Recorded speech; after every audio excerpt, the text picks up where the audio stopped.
Coucou les filles, alors bienvenue sur notre chaîne YouTube. Aujourd'hui on va parler des 10 piliers d'une routine capillaire. Hormis les produits capillaires comme masque, crème hydratante, tout ça, c'est juste des conseils et des choses à éviter. Donc moi je vais présenter les 5 indispensables et Mireille va présenter les conseils ou les choses à éviter.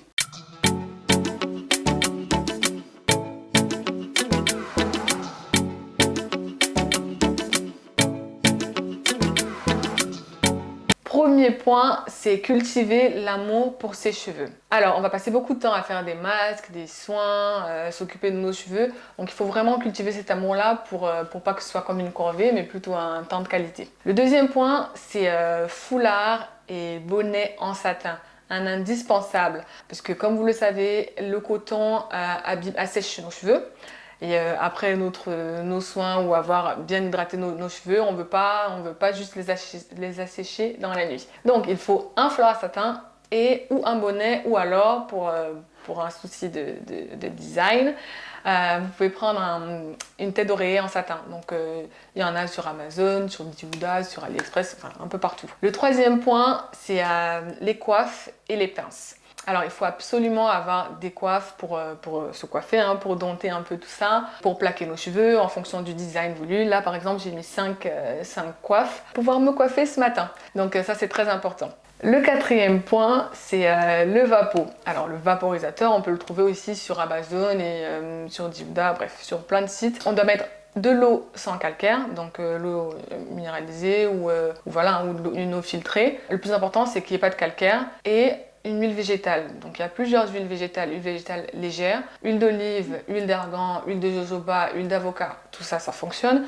Il faut éviter l'huile de coco, éviter le beurre de karité, tout ce qui est lourd et tout ce qui ne se fond pas bien avec l'eau. Et le dernier point, c'est la brosse démêlante. Il faut bien choisir sa brosse, pas les dents rigides, mais plutôt les dents souples. Et on va vous mettre là en photo quelque part sur la vidéo, on va vous mettre une illustration de brosse démêlante qu'il faut absolument avoir parce que les brosses rigides apportent de la casse. Donc il faut vraiment que ce soit souple pour accompagner nos cheveux. Toujours dans les 10 piliers d'une routine capillaire, voilà, on voulait également parler des choses à éviter. Donc Letty a parlé tout à l'heure de la brosse démêlante, mais dans le même lien, il faut éviter tout ce qui va être peigne. Donc pourquoi est-ce qu'on en parle? Tout simplement parce que les peignes vont agresser les cheveux. Et dans des peignes, même si elles sont très grosses, la réalité c'est que chaque fois qu'on va utiliser un peigne sur des cheveux qui font des spirales, le peigne il va pas descendre. Donc il y aura un moment où on va faire une certaine pression sur le cheveu et il y aura de la casse. Il peut y avoir des nœuds et ça crée quoi? Ça crée l'agacement. Letty a dit tout à l'heure au début de la vidéo, le but c'est de passer un moment de qualité avec ses cheveux. Donc le peigne, je trouve, en tout cas nous c'est notre façon de voir et c'est ce qu'on a constaté même avec nos clientes et même dans notre quotidien, que le peigne en fait c'est pas vraiment un gain de temps. Donc ça va vraiment donner l'impression qu'on avance vite, mais au final après c'est pas vraiment tip top. Donc vraiment c'est à éviter. Donc plutôt privilégier les doigts vraiment pas à pas, même si ça prend un peu de temps, ça vaut la peine. Ça vaut la peine pour nos beaux cheveux, ça vaut la peine pour les garder le plus longtemps possible, pour les voir grandir. La deuxième chose, deuxième conseil également, c'est les frontes. Les élastiques qui sont très fins, qu'on aime bien utiliser pour faire des designs. Letty a parlé des coiffes, mais évitez surtout les élastiques parce que lorsqu'on va mettre les élastiques sur les cheveux,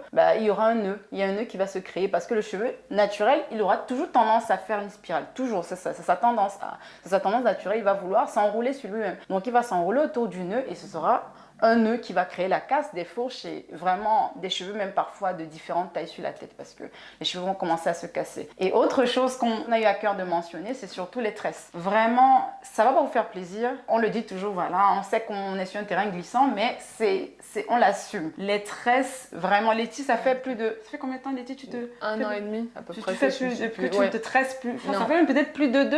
Pas de resta, pas de vraiment, c'est ça. Exactement. Ça fait tellement d'années et tellement de temps que Letty n'a pas porté de tresse. Et vraiment, ses cheveux, ils poussent au quotidien. Les personnes l'observent. Moi-même qui reste pas avec elle, on le constate.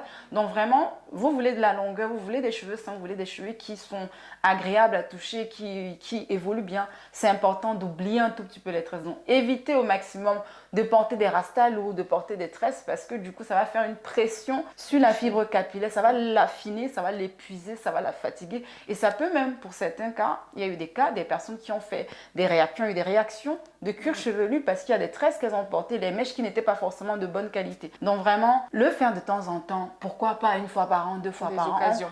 Mais pour une personne qui, comme nous, souhaite vraiment porter ses cheveux au quotidien, c'est important d'intégrer progressivement vraiment le fait de ne pas porter les rastas au quotidien. Donc, quatrième chose, c'est la manipulation. Toujours sur cheveux humidifiés. On ne vous demande pas d'aller sous l'eau, de verser de l'eau, des seaux d'eau sur votre tête, non.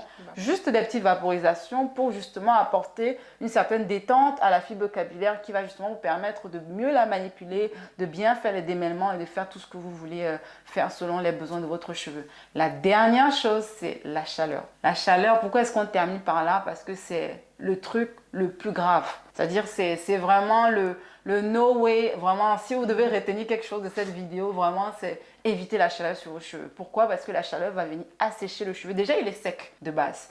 Donc, la chaleur, déjà, va venir l'assécher. Surtout si on n'a pas fait les bons soins, si on ne l'a pas fait dans les bonnes conditions. Vraiment, tout ce qui est lissage, blow-out ou autre similaire, vraiment, il faut éviter au maximum. Parce que ça va assécher, ça va faire perdre l'eau à vos cheveux et vous aurez beau parfois, surtout quand on le fait au quotidien, vous aurez beau essayer de rattraper, mais ça peut créer parfois des heat damage et on se retrouve avec des cheveux irrécupérables et il faut couper. Donc c'est pas le but c'est de faire les choses bien, de faire les choses dans le fun avec beaucoup d'amour et de précision. Donc évitez la chaleur et ce qu'on va vous dire c'est que si vous voulez faire blow-out des trucs comme ça, vaut mieux, c'est ce qu'on conseille toujours, se faire conseiller, se faire accompagner par des personnes qui peuvent vous faire du coup un lissage ou un blow-up et ce sera beaucoup plus sécurisant pour vous plutôt que d'aller un peu à la va-vite, à l'émotion. Après, pour le blow-out, on peut utiliser le lissage et le séchage à froid. Donc, il y a 3 niveaux sur un sèche-cheveux. Donc, il faut prendre le niveau 1, puis c'est le moins chaud. Donc, ça va diminuer la casse, quoi. Exactement, et c'est ce que Letty fait de temps en temps. Quand elle veut justement détendre ses cheveux, c'est blow-out froid. Moi également de temps en temps, mais encore une fois de plus, c'est très ponctuellement. Très très ponctuellement. Donc merci d'être resté jusqu'à la fin de cette vidéo. N'hésitez pas à liker, commenter, vous abonner. Si vous avez des questions, écrivez-les en commentaire. On les dira et on y répondra. Donc merci beaucoup, on vous dit à très bientôt pour une prochaine vidéo. N'hésitez pas à faire un tour sur notre page Facebook ou Instagram où justement on partage beaucoup de choses au quotidien. On vous dit à très bientôt. C'était Mimi et Letty. À bientôt.